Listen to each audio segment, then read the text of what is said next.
ગરમ ગરમ ખાટા ઢોકળા ખાવાની તો ખૂબ જ મજા આવે છે, પણ આથાવાળું ખાવાથી ઘણાને તકલીફ થતી હોય છે. તો આજે આપણે આથા વગરના ખાટા ઢોકળા બનાવીશું.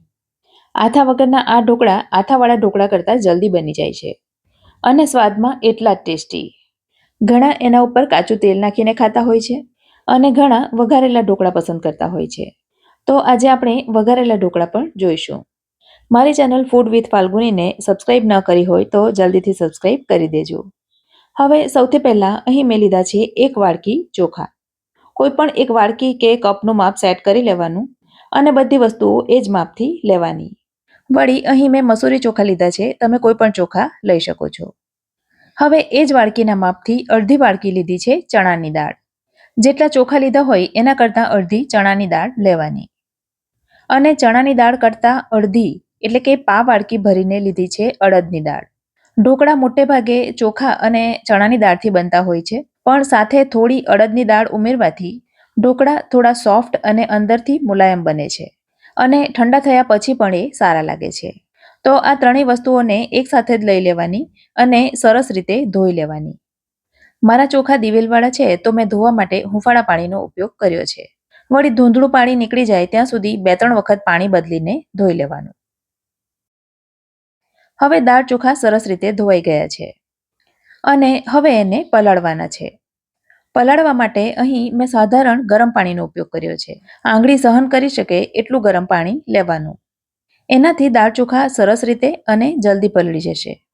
થોડું વધારે પાણી લેવાનું, કારણ કે પલળ્યા પછી દાળ ફૂલીને ડબલ થઈ જતી હોય છે. હવે એને સરસ રીતે ઢાંકી અને 3 થી 4 કલાક માટે પલળવા દઈશું. તમારે ઉતાવળ હોય અને માત્ર 2 કલાક પલાળો તોય વાંધો નથી, કારણ કે આપણે એને ગરમ પાણીમાં પલાળ્યા છે. હવે એ જ વાડકીના માપથી અડધી વાડકી પૌવા લીધા છે. પૌવાને અલગ વાસણમાં લઈશું અને પહેલાં એને પણ સરસ રીતે ધોઈ લઈશું. ધોયા પછી એને પણ પૌવા ડૂબે એટલા પાણીમાં પલાળી દઈશું. પૌવા ઉમેરવાથી પણ ઢોકળા એકદમ સોફ્ટ બને છે, એકદમ સ્પોન્જી અને જાળીદાર બને છે. તો એને પણ દાળ ચોખા સાથે જ પલળવા માટે રાખી દઈશું. હવે 4 કલાક પછી તમે જોઈ શકો છો કે દાળ અને ચોખા સરસ રીતે પલળી ગયા છે.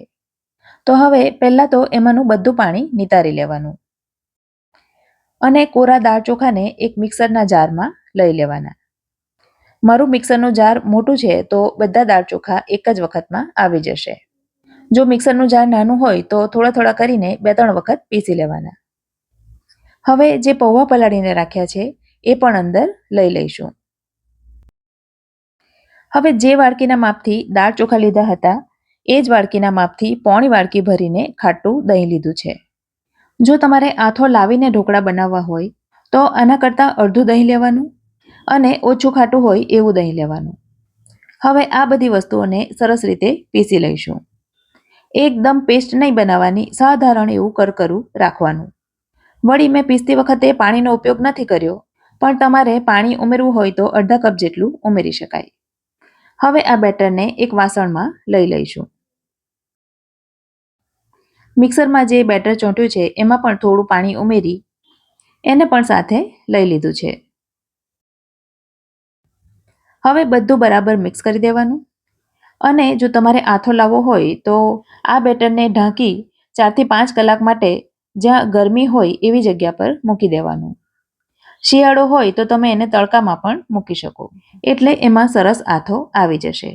પણ આજે આપણે એમાં આથો લાવવાના નથી અને ડાયરેક્ટ જ ઢોકળા બનાવીશું. તો હવે એમાં મસાલા કરીએ. મસાલામાં લીધી છે 1 ટીસ્પૂન આદુ મરચાંની પેસ્ટ. તીખું તમે તમારી જોઈતી જરૂરત પ્રમાણે વધતું ઓછું કરી શકો છો. સ્વાદ અનુસાર મીઠું ઉમેરવાનું. મેં અહીં 1/2 ટીસ્પૂન કરતાં થોડું ઉપર એવું મીઠું લીધું છે. સાથે જ 1 ટીસ્પૂન જેટલી ખાંડ ઉમેરીશું. હવે ઘણાની કમ્પ્લેન હોય છે કે ઢોકળા લાલ થઈ જાય છે અથવા તો એમાં લાલ લાલ ડોટ પડી જાય છે. આવું ન થાય એના માટે એક તો એમાં હળદર ખૂબ ઓછી ઉમેરવાની. તો મેં અહીં માત્ર 2 થી 3 ચપટી જેટલી જ હળદર ઉમેરી છે. અને બીજું શું કરવાનું એ હું તમને આગળ જણાવીશ.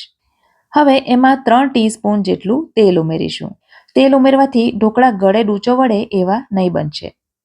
હવે અહીં આપણે ખાટા ઢોકળા બનાવી રહ્યા છીએ, જેના માટે દહીંની ખટાશ પૂરતી નથી, માટે એમાં લીંબુનો રસ ઉમેરીશું. મેં અહીં 1 લીંબુનો રસ ઉમેર્યો છે. તમને વધારે ખાટું પસંદ હોય તો વધારે પણ ઉમેરી શકાય. હવે બધું બરાબર રીતે મિક્સ કરી દઈશું અને મિક્સ કરવા માટે એક જ ડિરેક્શનમાં ફેરવવાનું. અને બધું બરાબર મિક્સ થઈ જાય ત્યાર પછી બેટરને 1 થી 2 મિનિટ સુધી સતત ફીણવાનું. આ રીતે કરીશું એટલે એમાં હવા ભરાશે અને ઢોકળા સરસ ખીલશે. તો આ સ્ટેપ ખાસ કરવાનો. બધું મિક્સ થઈ ગયા પછી બેટર થોડું ઘટ્ટ લાગે છે તો એમાં મેં થોડું પાણી ઉમેર્યું છે. લગભગ 2-3 ચમચી જેટલું પાણી મેં અહીં ઉમેર્યું છે. તો આ પ્રકારની પોરિંગ કન્સિસ્ટન્સી બેટરની રાખવાની. હવે ઢોકળાની ટ્રેને તેલથી ગ્રીસ કરી લેવાની. અને હા ફ્રેન્ડ્સ, ઢોકળા માટે દરેક જગ્યાએ શક્ય હોય ત્યાં સુધી સિંગ તેલનો ઉપયોગ કરવાનો. હવે આપણે આથા વગરના ઢોકળા બનાવી રહ્યા છીએ. તો ઢોકળા સરસ રીતે ફૂલે એના માટે 1/4 ટીસ્પૂન જેટલો ખાવાનો સોડા ઉમેરીશું. તમે એના બદલે ઈનોનો ઉપયોગ પણ કરી શકો. અને ઈનો લેવાનો હો તો 1 પેકેટ ઈનોનું લઈ લેવાનું. સોડા ઉપર થોડું પાણી ઉમેરવાનું જેથી એ સરસ રીતે એક્ટિવેટ થઈ જાય અને એને પણ એક જ ડિરેક્શનમાં ફેરવતા જઈ મિક્સ કરવાનું. વળી સોડા ઉમેર્યા પછી બેટરને અડધીથી 1 મિનિટ સુધી ફીણવાનું. આ રીતે કરવાથી પણ ઢોકળામાં જે લાલ ડોટ આવે છે ને એ નથી આવતા. તો જેમને ઢોકળા લાલ થવાનો પ્રોબ્લેમ હોય એ આ વાતનું ખાસ ધ્યાન રાખે. આ તરફ ઢોકળાનું કુકર ગરમ થવા માટે મૂકી દીધું હતું અને એમાંનું પાણી સરસ ગરમ પણ થઈ ગયું છે. હવે પહેલાં તો ઢોકળાની પ્લેટને અંદર મૂકી દઈશું અને ત્યાર પછી બેટરને અંદર રેડી દઈશું. આપણું જે બેટર છે એમાંથી 2 ઢોકળાની પ્લેટ તૈયાર થશે. તો અડધું બેટર મેં એક ટ્રેમાં લઈ લીધું છે. હવે એના ઉપર થોડા સફેદ તલ છાંટી દઈશું અને થોડું લાલ મરચું છાંટી દઈશું જેથી દેખાવ સરસ આવે. અને એ જ રીતે બીજી ટ્રે પણ તૈયાર કરી દેવાની. હવે એને હાઈ ગેસની ફ્લેમ ઉપર 20 મિનિટ માટે સ્ટીમ બોઇલ કરી દેવાનું. 20 મિનિટ પછી તમે જોઈ શકો છો ગરમા ગરમ ઢોકળા તૈયાર થઈ ગયા છે. ચપ્પુ નાખીને જોઈએ તો એ સાફ બહાર આવે છે. એનો અર્થ એ છે કે એ સરસ રીતે ચડી પણ ગયા છે. ઢોકળાની પ્લેટને બહાર લઈ લેવાની અને થોડી ઠંડી થાય ત્યાર પછી એને કટ કરવાનું. કટ કરું છું એના પરથી જ તમને ખ્યાલ આવી ગયો હશે કે ઢોકળા કેટલા સોફ્ટ તૈયાર થયા છે. તો ગરમા ગરમ ખાટા ઢોકળા બનીને તૈયાર થઈ ગયા છે. વળી એકદમ જાળીદાર અને એકદમ સોફ્ટ તૈયાર થયા છે. તો ગરમા ગરમ ખાટા ઢોકળા અને એના ઉપર કાચું શીંગ તેલ, આહાહા, ખાવાની મજા જ આવી જાય. હવે ઢોકળાને જો વઘારીને ખાવા હોય તો કઈ રીતે વઘારવા એ જોઈ લઈએ. જેના માટે પેનમાં 2 ટેબલસ્પૂન જેટલું તેલ લઈ લેવાનું. તેલ ગરમ થાય એટલે એમાં 1 ટીસ્પૂન રાઈ, રાઈ ફૂટે એટલે એમાં 1 થી 1.5 ટીસ્પૂન જેટલા સફેદ તલ અને સાથે જ થોડા મીઠા લીમડાના પાન. આટલી વસ્તુ ઉમેરી તરત જ એમાં ઢોકળા ઉમેરી દેવાના અને ઢોકળાને ઉછાળીને મિક્સ કરવાના જેથી એ તૂટે નહીં. 4 થી 5 મિનિટ સુધી થવા દેવાના અને વચ્ચે વચ્ચે ઉછાળતા રહેવાનું જેથી ઢોકળાનું ઉપરનું પડ સરસ ક્રિસ્પી થશે. તો આજની મારી ખાટા ઢોકળાની રેસીપી તમને ગમી હોય તો વિડીયોને લાઇક કરજો અને તમારા સર્કલમાં શેર કરજો. ફરી મળીશું આવી જ એક નવી રેસીપી સાથે. ત્યાં સુધી મને રજા આપો. આવજો.